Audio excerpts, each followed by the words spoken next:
As a happy little observer of online debates and communication, I see something every day that really blows my mind. And this is this bizarre fascination with mic drop name calling, where someone will be engaged in a disagreement and one person will be trying to explain their position and the other person will say, "Yeah, you sound like a Trump supporter."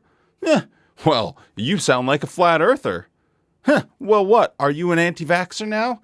Or any manner of name calling. And it doesn't make any sense whatsoever, and a lot of people would agree that it's a very childish, stupid argument. And then there's something that happens in the community that this channel is closely associated with, the ex-Jehovah's Witness community. And again, it happens all the time, where people say, "You're just stuck in your JW mindset. You're just being judgmental. You're thinking like an elder." And it's not an argument. It's not a way to advance the conversation towards some sort of mutual understanding. It's just a pathetic mic drop name calling baby behavior. And I figured I would talk about it. So let's do this.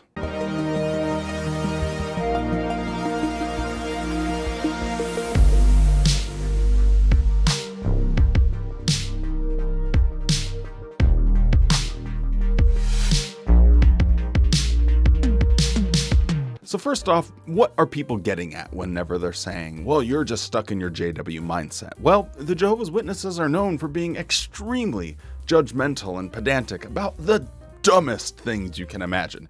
People will judge you about what time you show up to the meeting, how many hours you go out in the field ministry, how tight are your pants, how high is your skirt, things that quite literally don't affect anyone at all. You have this arbitrary rule, this artificial line that people make up or the organization puts out, and then people are super judgmental and horrible about it. And it's awful within the organization.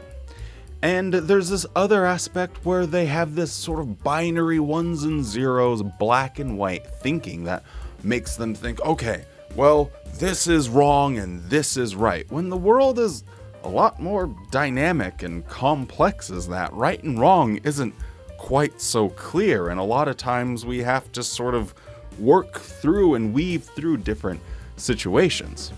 But what I can't get my brain around is when people use this out of place. They use it out of context. Now, when this happens in the XJW community and someone comes in with their little mic drop and says, "You're acting like a JW elder.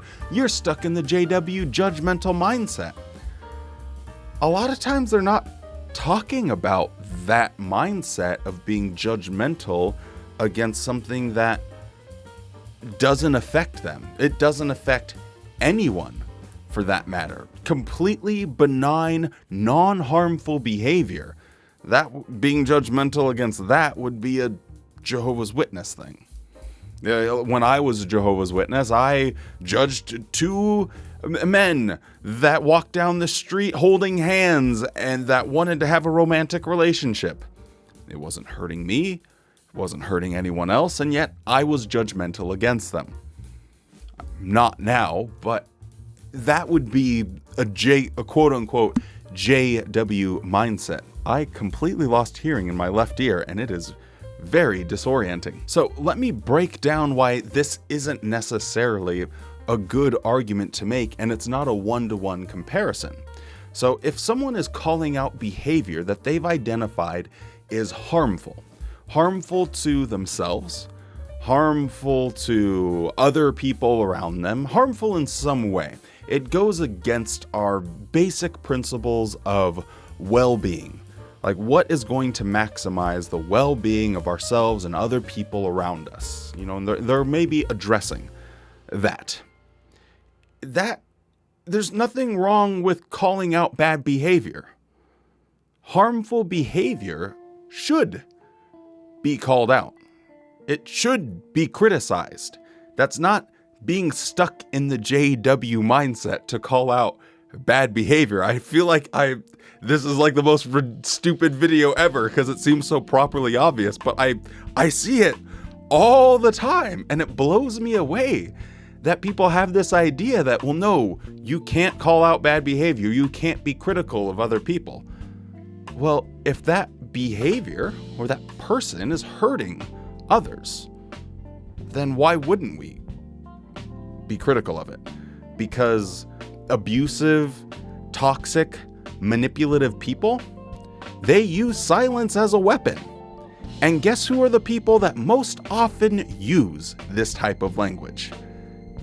It's those manipulative, abusive, toxic people that say, you're acting like a JW right now because you're judging me.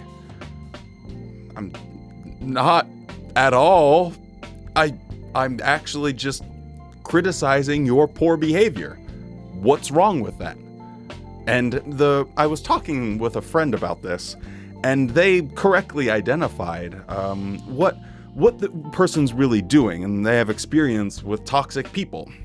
And that is, they are trying to get at something that's deep inside the other person. They know for a fact, they can make a quick calculation and say, what is one thing that I could name call this person? Just like how it would happen in anything. Well, you sound like a Trump supporter right now, or whatever it might be. When you say that, it gets an immediate emotional response. You're trying to shame that person. You're trying to make them sound ridiculous. But how does that advance the conversation? I'm just going to put this in real world terms here. So let's do the little thought experiment. Let's say tomorrow there's a huge scandal that breaks about Wally. Oh my God, Wally's a horrible person. He was taking donations to the channel and funds from the channel and using that to pay for trips to go to Africa and shoot rhinoceroses and lions. Then the obvious, perfectly justifiable criticism comes. Wally's a horrible man. He's a piece of garbage. He is human trash. Based off of his character, we shouldn't listen to him. I can't believe he's doing this, right? And what if my response to that was, you sound like a Jehovah's Witness right now. You're just acting like an elder. Who are you to judge what I do in my private life? Any time that I get criticism, which sometimes I do, well, all the time I do, the first thing I try and do is say, hey, reach out to me and let's talk one-on-one. And every single time I've done this, I have a better understanding of where the other person is coming from. And they have a better understanding of where I'm coming from, because instead of name calling and saying, you're acting like a JW elder right now, which doesn't do anyone any good whatsoever and just makes you, the person saying that, look like an idiot. Instead of doing that, we're able to come to a mutual understanding, and it's a healthier conversation, and a lot of times you can move forward and be friends with someone that you're having this disagreement with. But when you go turbo keyboard warrior style on someone, and you reach that avatar state and you're just typing up a storm, I don't know how productive a lot of times those conversations can be. Sometimes they can, and there are certain spaces and certain forums in which you might be able to actually flesh out a well thought out idea. But I guess my big concern is that in doing this behavior, in trying to call other people, you're just acting like a Jehovah's Witness, I think having that sort of mindset might be holding people back from actually living a fuller, richer, more enjoyable and happier, productive life. And a lot of it does, ironically, have to do with getting out of the Jehovah's Witness mindset. Now, I've rambled a lot here, but I wanted to start making more videos about, sort of things that might help people as they're leaving the organization and transitioning into the new world. As you transition into the new world, the now world. Oh, that's better. It's not the new world, it's the now world. But as you're transitioning, really being able to identify some of the harmful behaviors that you had yourself, and maybe some helpful tips on like how to correct those, or just my observations. Hey, don't listen to me. I'm an idiot. There's probably someone out there right now that's like, Wally, you're contradicting yourself and you're an idiot. And you know what? That person might be 100% correct, but hey, that was me then. This is me now, and I'm doing the best I can with what I got. But one of the things that happens when you're a Jehovah's Witness is you have a thought blocking mechanism that is quite literally built into your everyday thought process. Anytime you are faced with an objection or an affront to something that you hold in your mind, you are quite literally trained to stop thinking about it. Discourse dies. Thinking about it dies. Reasoning on it dies, because it's a negative thought or emotion. So I just wanted to dig a little bit deeper into that. But I need to go and fix this ear problem because it's driving me insane. Gracie, what are you doing? You still got water in your ear. Can't get rid of it. Maybe it leaked inside my brain. In my opinion, Jehovah's Witnesses are kept in this weird chamber of not being able to think like an adult. And what I mean by that is they have these thought blocking techniques. If they see a rated R movie, reject it. If they see an apostate, don't talk to it, don't think about it, reject it, push it away. If you have negative thoughts, reject those, push them away, don't think about it, don't contemplate it. If you hear any negative news story against the organization, don't think about it. And they're taught to just trust in the organization. Now, when it comes to certain moral questions, they do a modified version of this as well. And I say modified because their justification for literally everything is, well, that's what Jehovah thinks, and we care about what he feels. But the problem with that is all of the things that are mentioned in the Bible aren't necessarily things that Jehovah's Witnesses follow. If the Bible says something about greed or gluttony or overindulgence in wine, those can be kinda, sort of, well, you know. And then there's other things that are completely not in the Bible that they do enforce. The Bible says nothing about pornography. If you want to make the argument that it says anyone that keeps looking upon a woman, you know, and with lust in his heart or whatever, okay, but at the same time, like 2 sentences later, Jesus says that if your eye is making you stumble, you should rip it out. Maybe he wasn't being completely literal here, guys. I don't know. I don't see any people getting a fork and ripping their eyeballs out. So the Bible doesn't say anything about that, and yet it's like an absolute no-no for Jehovah's Witnesses. And I think because of this, they have this over-reliance on, well, what does the organization think? Well, what are we supposed to think? And it's something that I identified very quickly after I left, and fixed very quickly after I left, was I used to say the expression, well, what do we think about this? And other people, well, what do we think about this? And then you go to the Watchtower online library, type in the glossary, you find the Watchtower article, and you get your dose of groupthink for the day. And not being able to navigate questions leaves people in this weird, like 15-year-old brain cocoon. I remember there was an issue that I had with some of the other elders in my congregation, and that was with them driving like absolute donkeys.